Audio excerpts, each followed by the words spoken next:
Saint ভিনসেন্টের centre উইকেটে bat করছেন মাহমুদুল্লাহ রিয়াদ।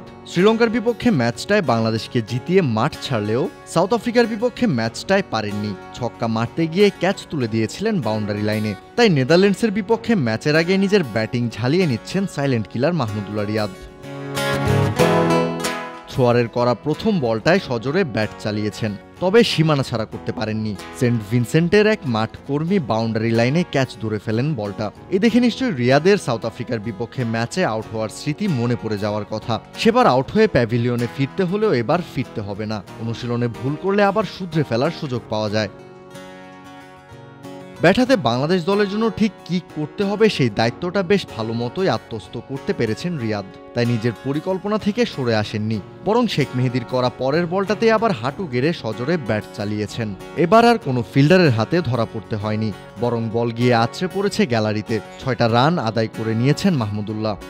খেলার সময় যা খুশি খেতে অর্ডার প্লিজ।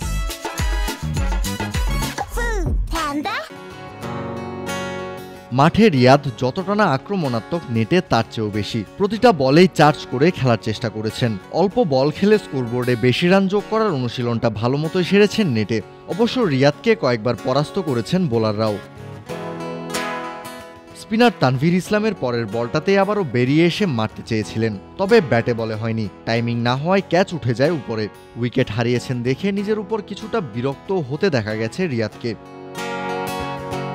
ততক্ষণে সতর্ক হয়ে গেছেন সাইলেন্ট কিলার। রিশাদের করা এই বলটা খেলেছেন সতর্কতার সাথে, আর বলটা ফেস করে হাতে থাকা ব্যাটটা দারুণ ভঙ্গিতে নিজের নিয়ন্ত্রণে নিয়ে আসেন।